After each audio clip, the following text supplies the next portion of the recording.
दोस्तों, आज हम आपके लिए भी ऐसी कहानी लेकर आए हैं जिसे सुनकर आप अपने अंदर उठ रहे गंदे और वासना के विचारों को अवश्य रोक पाएंगे। उससे पहले चैनल को सब्सक्राइब करके कमेंट बॉक्स में नमो बुद्धाय अवश्य लिखें। एक बार एक युवक गौतम बुद्ध के पास आया और गौतम बुद्ध से बोला कि हे बुद्ध, मेरे मन में इतने गंदे विचार क्यों आते हैं? मैं नहीं चाहता कि मेरे मन में गंदे विचार आए, पर मेरे मन में हमेशा काम वासना के विचार चलते रहते हैं और मैं इनके बारे में सोच सोच कर बहुत परेशान हूं। मेरी ऊर्जा और समय यह सब सोचने में ही नष्ट हो जाता है और इन सब के विचारों की वजह से मैं कभी भी शांत नहीं रह पाता और मैं हमेशा ही स्त्रियों को देखकर मोहित हो जाता हूं, अपने आप को रोक ही नहीं पाता। बुद्ध मुस्कुराए और उन्होंने उस युवक से पूछा, क्या तुम्हें पता है यह काम वासना होती क्या है? फिर उसने ने उत्तर दिया और कहा, बुद्ध, मैं यह तो नहीं जानता कि काम वासना होती क्या है, पर हां, ये जो भी है बहुत बुरी चीज है। फिर बुद्ध ने उस युवक से कहा कि सबसे पहले तो तुम्हें यह समझना है कि प्राकृतिक रूप से जो भी चीज हमारे अंदर है वह बुरी नहीं है। हमारे जीवन में उसकी कुछ ना कुछ जरूरत है। वासना कोई बुरी बात नहीं है। यह तो हमारे मन की एक भावना है जो हमें किसी ना किसी चीज की कमी का एहसास करवाती है और फिर हम उस चीज को पाने के लिए उस चीज की तरफ आकर्षित हो जाते हैं। जैसे अगर तुम्हारे पास धन की कमी है तो तुम में धन पाने की वासना उत्पन्न हो जाएगी। तो वासना कुछ और नहीं, बस एक प्रकार की कमी है जो कि एक प्रकार की जरूरत का एहसास है, और जब यह जरूरत शारीरिक हो तो हम इसे काम वासना का नाम देते हैं। युवक ने गौतम बुद्ध को कहा कि बुद्ध, मुझे काम वासना का मतलब तो समझ में आ गया, पर आप मुझे यह बताइए कि यहां आती कहां से है और कैसे आती है? गौतम बुद्ध ने कहा कि काम वासना कहीं से आती नहीं है, यह तो हमारे अंदर ही होती है और इसका होना तो जरूरी भी है, तभी तो मानव जाति का विस्तार होगा। युवक ने कहा, जब यह हमारे अंदर ही है और जरूरी भी है तो फिर लोग इसे गलत क्यों बोलते हैं? बुद्ध ने कहा कि यही तो समस्या है। लोगों ने काम वासना को गलत तरीके से सोच लिया है, इसे छुपाने की, दबाने की कोशिश करते हैं। काम वासना गलत नहीं है, बल्कि काम वासना का गलत तरीके से प्रयोग करना गलत बात है। लोग जिससे प्रेम करते हैं बस उसी के लिए जीने लग जाते हैं, उसे पाना ही अपना मार्ग बना लेते हैं और उसी के बारे में हमेशा सोचते रहते हैं, पर यह सब गलत है। बुद्ध ने युवक से कहा, क्या तुम्हें पता है जानवरों में भी काम वासना होती है? युवक ने उत्तर दिया, हां बुद्ध, जानवरों में भी काम वासना होती है, क्योंकि जानवर भी तो आखिर अपने वंश को आगे ले जाएंगे। बुद्ध ने कहा, तो फिर हम जानवरों के काम वासना को गलत क्यों नहीं कहते? युवक ने कहा, मुझे नहीं पता महात्मा, आप ही मुझे बताइए। गौतम बुद्ध ने कहा कि जानवर अपनी काम वासना का प्रयोग आनंद प्राप्ति के लिए नहीं करते, वह तो सिर्फ संतान उत्पत्ति करने के लिए काम वासना का उपयोग करते हैं। जानवरों को प्रकृति ने इतनी समझ नहीं दी कि वह काम वासना को अपने सुख का आधार बना सके। मनुष्य अपनी समझ के बलबूते पर प्रकृति में पाई जाने वाली प्रत्येक वस्तु को अपने सुख के लिए प्रयोग करता है। हम इंसानों ने ही काम वासना को अपने सुख का साधन बना लिया है, जबकि प्रकृति ने तो हमें अपने वंश को आगे अग्रसर करने के लिए दिया था, लेकिन इंसानों ने इसे अपने जीवन का परम लक्ष्य बना रखा है और इस तरह से काम वासना का आ जाना गलत है। युवक ने पूछा, महात्मा जी, ये काम वासना हम पर हावी क्यों होती है? क्यों यह हमेशा क्यों आ जाती है? तब गौतम बुद्ध ने कहा कि सुनो, अब जो मैं तुम्हें बताऊंगा उसे तुम ध्यानपूर्वक सुनना। काम वासना का सारा खेल तुम्हें समझ आ जाएगा। तुम्हें तुम्हारे सारे सवालों का जवाब मिल जाएगा, बस तुम्हें ध्यान से सुनकर समझना है। एक बार की बात है, एक आश्रम में गुरु और उनके शिष्य रहा करते थे, जो रोजाना आश्रम के बाहर स्थित गांव में भिक्षा लेने के लिए जाते थे। उस आश्रम का एक शिष्य जिस गांव में भिक्षा लेने जाता था, उस रास्ते में एक नदी मिलती थी। एक दिन उसने देखा कि एक युवक वृक्ष के पीछे छिपा है। वह उस युवक के पास गया और उससे जाकर बोला, भाई, तुम इस वृक्ष के पीछे छिपकर क्या देख रहे हो? युवक ने कहा, अरे तुझे नहीं दिख रहा क्या कि मैं क्या देख रहा हूं? तब शिष्य ने नदी की तरफ देखा तो वहां पर कुछ युवतियां पानी भर रही थीं। तब उसने उस युवक से कहा, अरे भाई, वहां पर तो युवतियां पानी भर रही हैं, इसमें छिपकर देखने वाली क्या बात है? तब वो युवक शिष्य की तरफ देखकर उससे कहता है, अरे पागल, तुम्हें दिखाई नहीं दे रहा क्या कि कैसे यह परियां नदी से पानी निकाल रही है? जरा उनकी अदाओं को तो देखो, उनके कोमल शरीर को देखो। उनकी पतली कमर मटके को उठाते समय बाल खाती है और उनके बाल उनकी कमर पर कैसे लहरा रहे हैं, मानो सुंदरता बिखर रही हो। शिष्य ने फिर नदी की तरफ देखा और इस बार वह इसे देखता ही चला गया। अभी तक तो कुछ भी नजर नहीं आ रहा था और वह बिल्कुल निर्भय था। उसे किसी भी बात का कोई डर नहीं था। लेकिन अब वो छिपने लगा और उन युवतियों को देखने लगा। और जब वो छिपकर उन युवतियों को देख रहा था, तभी वह अचानक अंदर से कांप गया और उसने कहा कि यह मैं क्या कर रहा हूं? मैं जो कर रहा हूं वह सही नहीं है। मुझे यहां से चले जाना चाहिए। और फिर वह जल्दी से वहां से चला गया। वो आश्रम पहुंच जाता है। आश्रम जाकर वो अपने कार्यों में लग गया। लेकिन जो अभी वह देखकर आया था, वही उसकी आंखों के सामने बार बार आ रहा था। उसके मन में वही दृश्य चल रहा था। उसका मन वही सब कुछ देखने के लिए उतावला हो रहा था। उसका किसी भी काम में मन नहीं लग रहा था। सुबह होते ही वह जल्दी ही भिक्षा के लिए आश्रम से निकल जाता और उस नदी के पास वाले वृक्ष के पास जाता, जहां पर वह युवक पहले से मौजूद रहता था। उसके साथ मिलकर युवतियों को छुप छुप कर देखता था। अब वह रोज ऐसा करने लग गया। यह उसके रोज का काम हो गया। अब उस शिष्य का मन किसी भी काम में नहीं लगता था। वो हमेशा ही किसी न किसी प्रकार के विचार में उलझा रहता। वो आश्रम के कार्यों को भी ठीक तरीके से नहीं कर रहा था। ना वो ठीक से सो पाता था, ना वो ठीक से खाना खा पाता था। उसका मन बेचैन सा रहता था। उसका मन बार बार उन युवतियों के सौंदर्य को देखने के लिए लालायित होता रहता था। जब गुरु दीक्षा देते, तब भी उसका मन कहीं और विचारों में खोया रहता था। गुरु ने अपने शिष्य की इन हरकतों को भांप लिया था। तब एक दिन गुरु ने शिष्य को अपने पास बुलाया और कहा कि आज से मैं भी तुम्हारे साथ भिक्षा मांगने चलूंगा। तुम और मैं साथ साथ भिक्षा मांगने चलेंगे। तभी शिष्य गुरु को मना करते हुए बोला, नहीं गुरुदेव, आप परेशान क्यों हो रहे हो? मैं अकेला ही ठीक से भिक्षा मांग सकता हूं।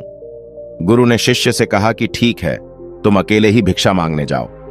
शिष्य तुरंत वहां से भिक्षा मांगने के लिए निकल गया। उसके जाने के बाद गुरु भी आश्रम से निकल गए और शिष्य का पीछा करने लगे कि वो कहा जाता है, किससे मिलता है। ये सब देखने के लिए उसके पीछे पीछे चलने लगे। कुछ आगे जाने के बाद गुरु ने देखा कि उनका शिष्य एक युवक के साथ एक वृक्ष के पीछे अपराधी की तरह छिपा हुआ है और छिपकर कुछ देख रहा था। गुरु भी अपने शिष्य के पीछे गए कि आखिर उनका शिष्य क्या देख रहा है, जिसे देखने के लिए वो वृक्ष के पीछे अपराधियों की तरह छिपा हुआ है। गुरु ने देखा कि उनका शिष्य वृक्ष के पीछे छुपकर युवतियों को देख रहा था, जो कि नदी से पानी भर रही थी। तभी गुरु ने शिष्य को कहा कि तुम क्या देख रहे हो? अपने गुरु की आवाज सुनकर वह शिष्य घबरा गया और उसके पसीने छूटने लगे। वह थर थर कांपने लगा, जैसे किसी चोर को चोरी करते समय रंगे हाथों धर लिया हो। उसकी हालत खराब हो गई। वह कुछ भी नहीं बोल रहा था। उसके मुंह से कुछ टूटे फूटे शब्द ही बाहर निकल रहे थे। वो अपने गुरु से नजर भी नहीं मिला पा रहा था। गुरु ने शिष्य की तरफ देखा और कहा कि मेरा शिष्य तो निर्भय था, उसे तो किसी भी चीज का डर नहीं था, लेकिन यह क्या, तुम तो डर के मारे कांप रहे हो। शिष्य ने गुरु से कहा कि मुझे माफ कर दो गुरुदेव, मेरा इसमें कोई दोष नहीं है। उस युवक ने मुझे बहका दिया था, लेकिन आपसे मैं वादा करता हूं कि आज के बाद मैं ऐसा कभी दोबारा नहीं करूंगा। मुझे माफ कर दो। गुरु ने शिष्य से कहा कि कोई बात नहीं, पर इस बात का तुम ध्यान रखना कि हम जैसी संगति करते हैं वैसा ही फल हमें प्राप्त होता है। उसके विचार हमारे अंदर प्रवेश करते हैं, इसीलिए अच्छी संगति करो जिससे तुम्हारे अंदर अच्छे विचारों का प्रवेश हो। फिर गुरु और शिष्य आश्रम लौट आए और फिर से आश्रम के कार्यों पर ध्यान देने लगे। उसने उस रास्ते को त्याग दिया और दूसरे रास्ते से जाने लगा। वो अपने काम को ध्यान से करता, लेकिन धीरे धीरे उसके अंदर क्रोध उत्पन्न हो गया और फिर वो दूसरों पर क्रोध करने लगा और बेचैन रहने लग गया। अब वो सही समय पर भोजन भी नहीं करता था। वह भोजन भी बहुत कम खाता था। एक रात गुरु शिष्य के पास आए और उसे बोले कि अब तक तुम कितनी बार अपने वादे से मुकर चुके हो। यह सुनकर शिष्य अपने गुरु के चरणों में गिर गया और रोने लगा।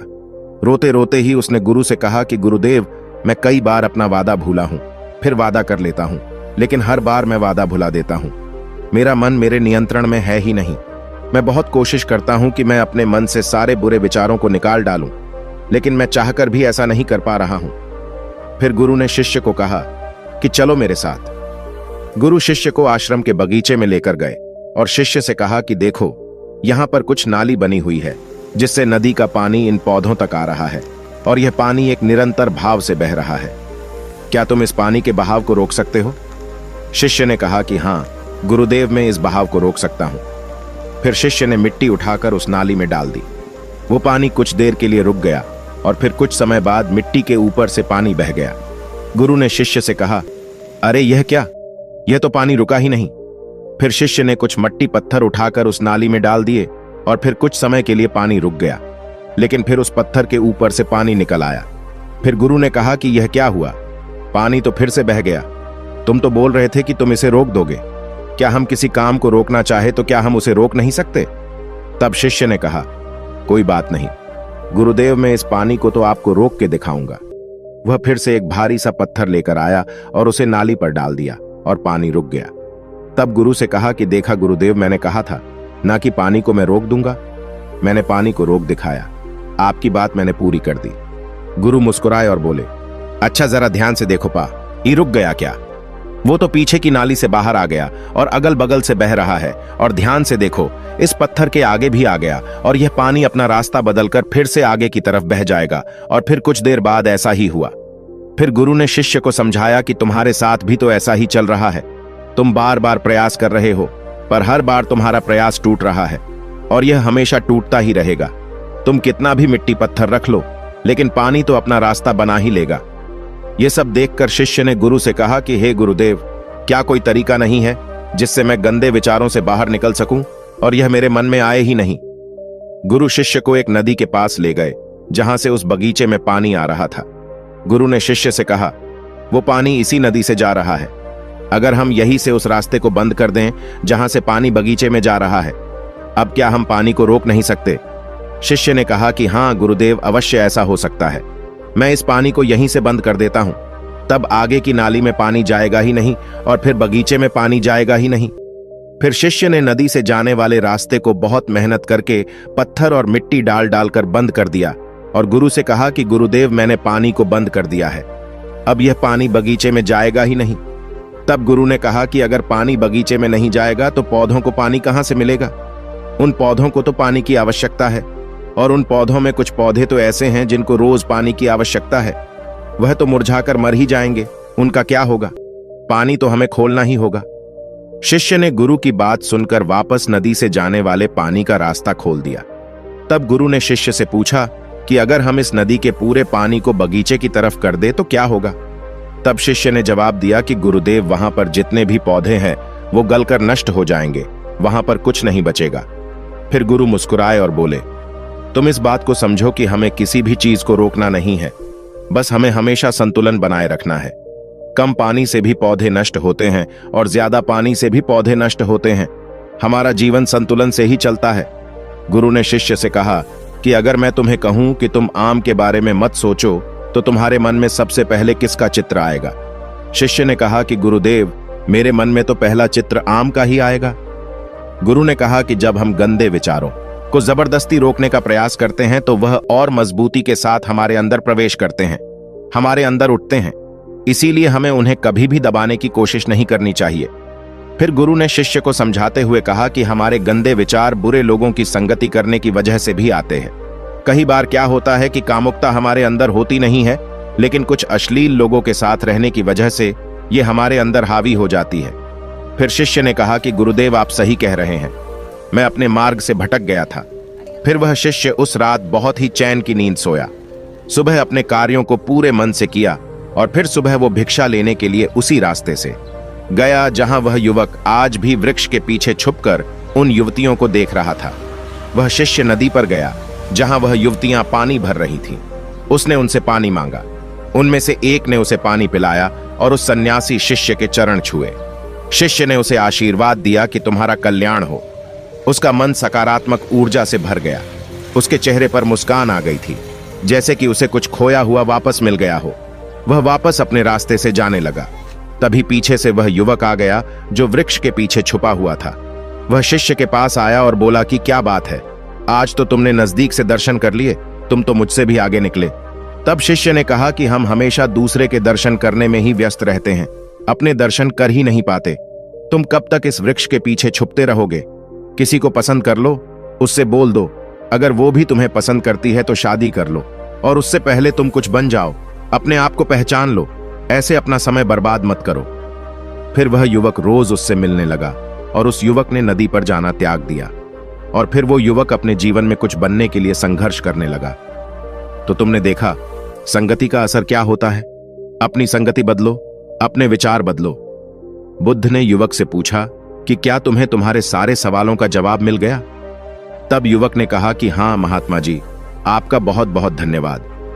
तब गौतम बुद्ध ने युवक से कहा कि जब तुम्हारे मन में गंदे विचार आए तब आप अपने आप को दोषी मत मानो, केवल उन विचारों में संतुलन बनाने का प्रयास करो और अपने आप को पहचानो। धन्यवाद।